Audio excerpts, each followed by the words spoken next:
Today we will be covering Simone de Beauvoir's The Second Sex.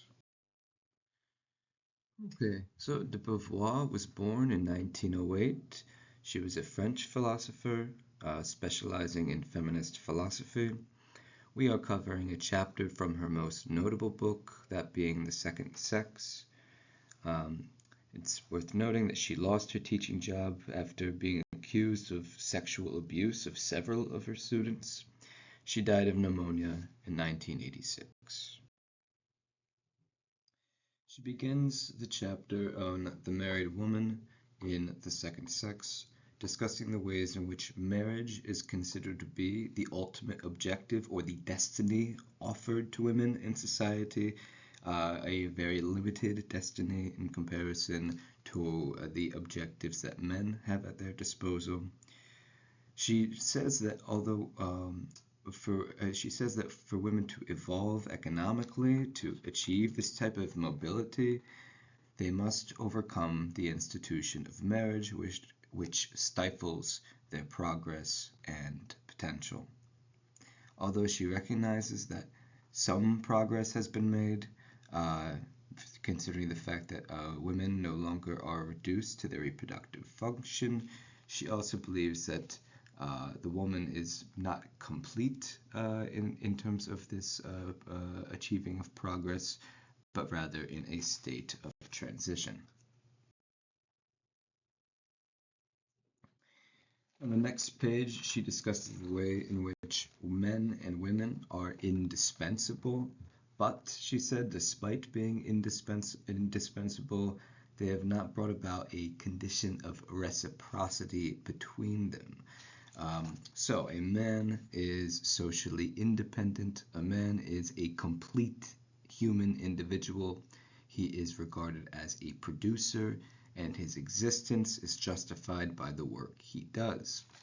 Women, on the other hand, are not a complete individual, are not socially independent, but rather they are confined to the domestic role. There are boundaries and boxes that they resign themselves to or are relegated to. Women are therefore not given equal dignity. Marriage is the only way in which a woman receives economic support by relying on the man's production. It therefore justifies her existence. Marriage consumes the existence of her sense of self.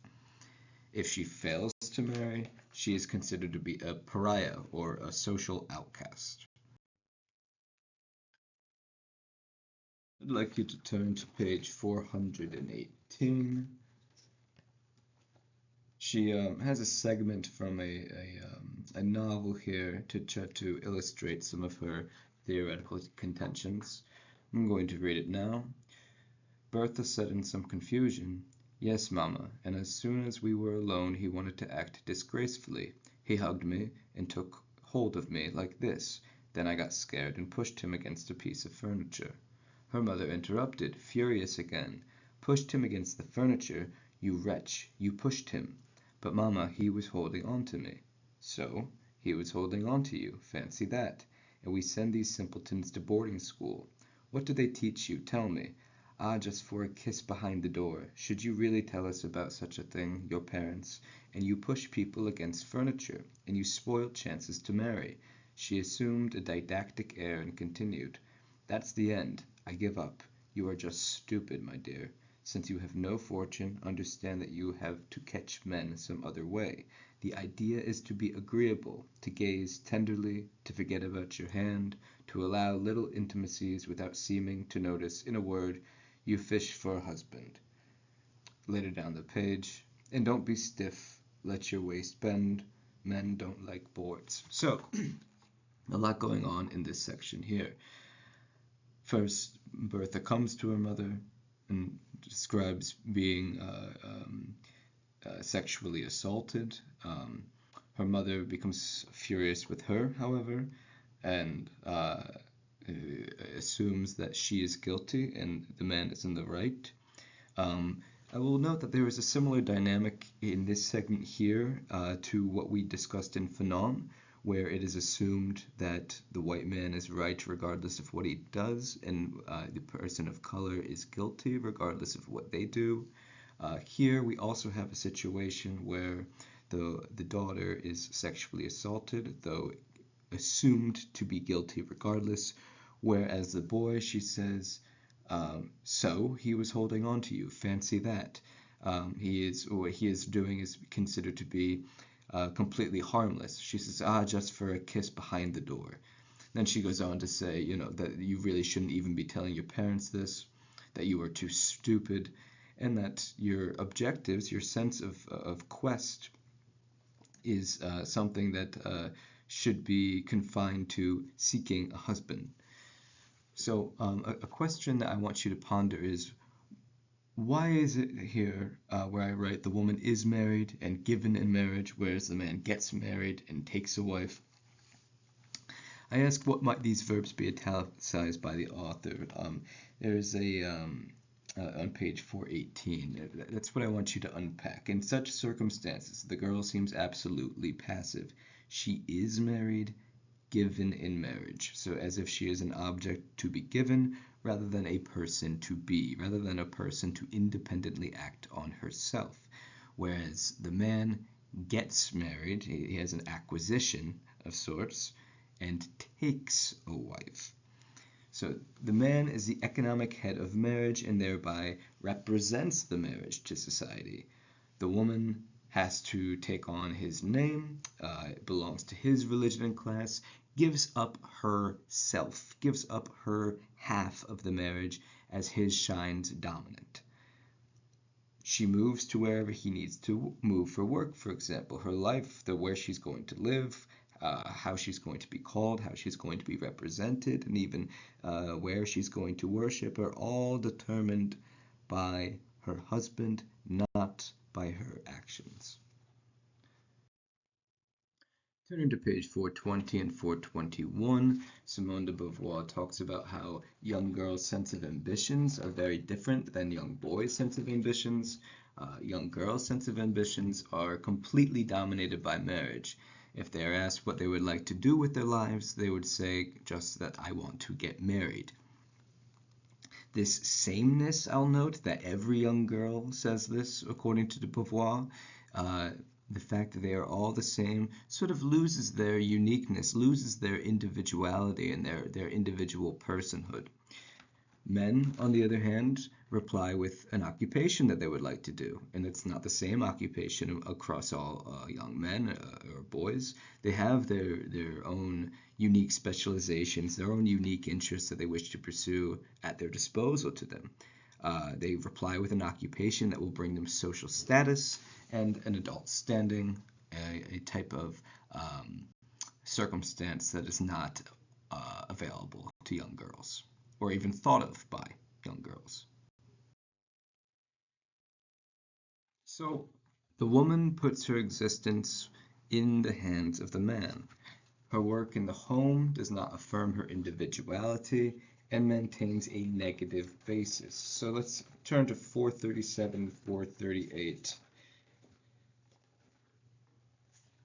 At the bottom of 437, de Beauvoir writes, in domestic work, with or without the aid of servants, woman makes her home her own, finds social justification, and provides herself with an occupation, an activity that deals usefully and satisfyingly with material objects, shining stoves, fresh, clean clothes, bright copper, polished furniture, but provides no escape from immanence and little affirmation of individuality.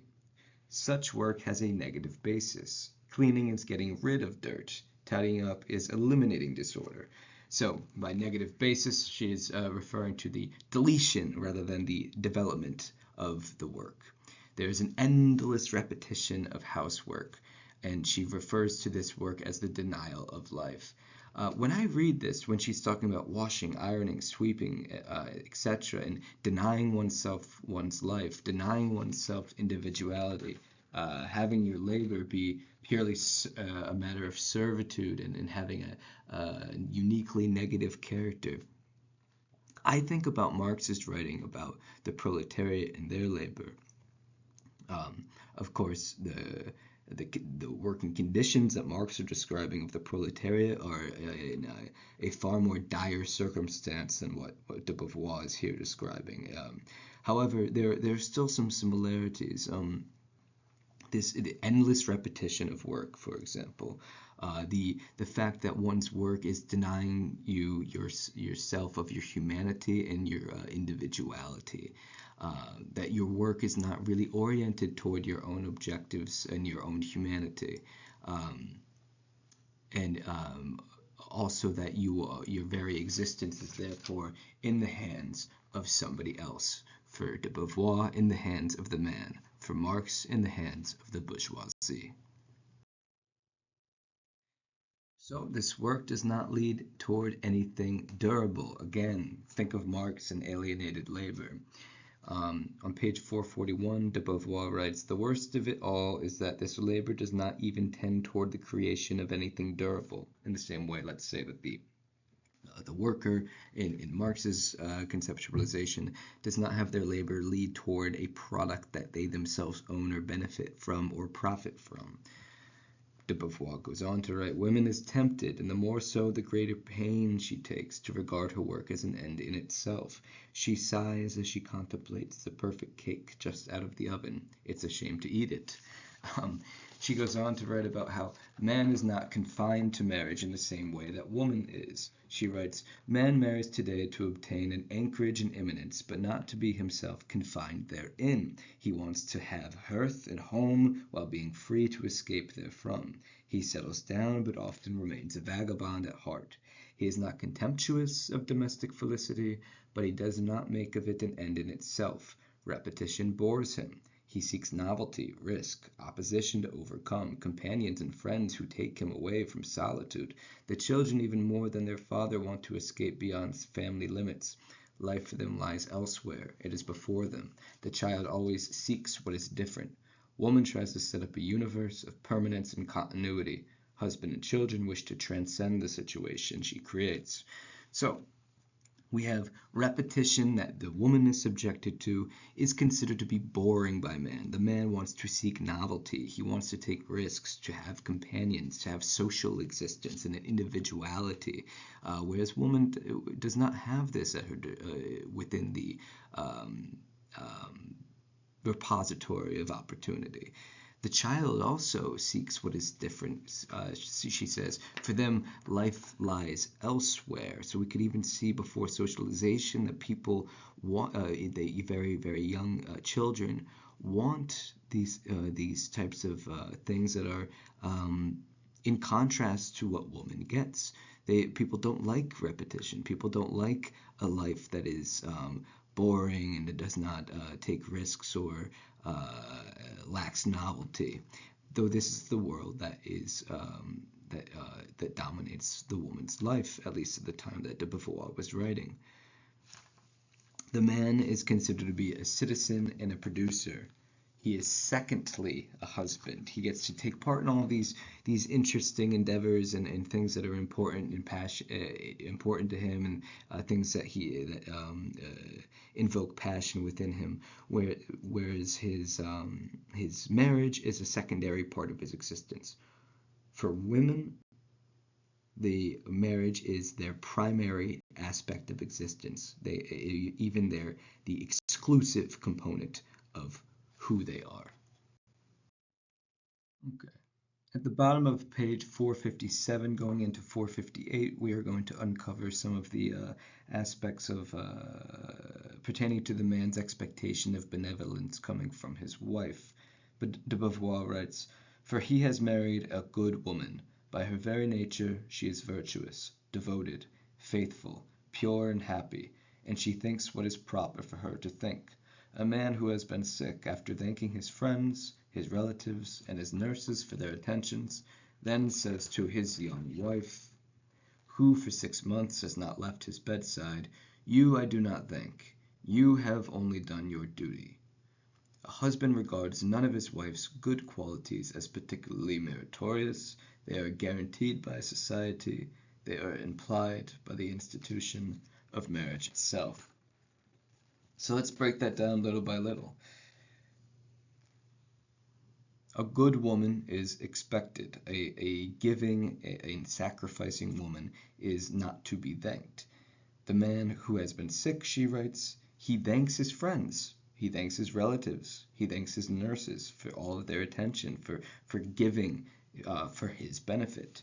Though for his wife, who has sat beside him for months on end, he does not thank her at all, for it is his understanding that that is merely what she is supposed to do. Why thank somebody for fulfilling the minimum obligation, their duty?